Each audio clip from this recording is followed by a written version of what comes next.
a very good example. Ngicela nilulele izandla kini. Lulelani izandla kini ngathuthu. Lulelani izandla kini. Khulumana amazwi. Ithenini na baba. Mbusise umfundisi wethu.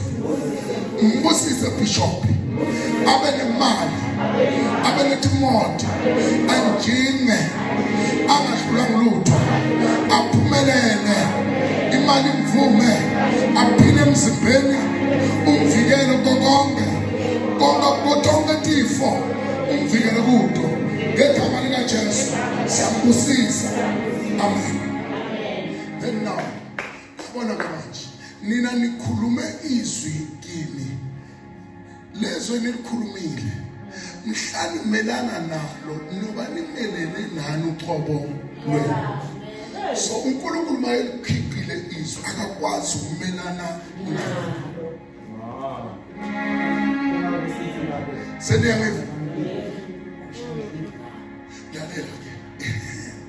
uNkulunkulu mase sibona ukuthi ayenzeki lento akayenzi lento sifuna ayenze sithatha lona izwi lakhe simtshele ngalo ngoba kusho yena kushothi akakwazi ukuma against his own word. Nina njengoba nilula isandla nilulela kimi kusho ukuthi noma ngabe niyathanda manizokhuluma into ebhedayo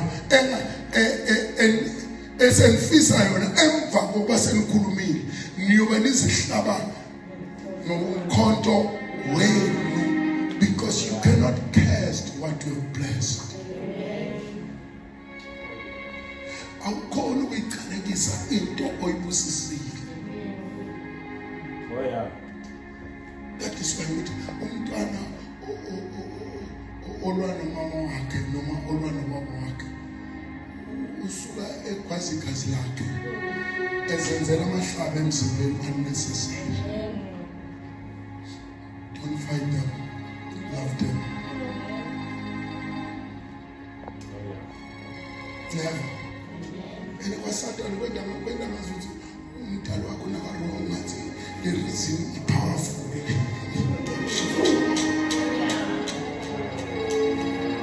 Yeah, and then when the reason is powerful, we get the reason. It's what you. We don't get paid. I'm telling you about. We don't get paid. We don't get paid. Papa paid. So what I'm telling Papa get. We pay you the job. But no otagezwa. Uwe lo oti agezwa. Yeah. Yonke ingane ezelwe ihamba nobaba nomama in the bloodline system. Ihamba nabani nobaba, ihamba nabani nomama ku bloodline system. You cannot separate umama wakho nobaba wakho egazini lakho because kunjengaleso esikhuluma ngalo. Ngeke ukhiphe okunye ezwini ufake okunye because lakhiwe liganzwe njengelibaso livla kuNkulunkulu. Oh yeah.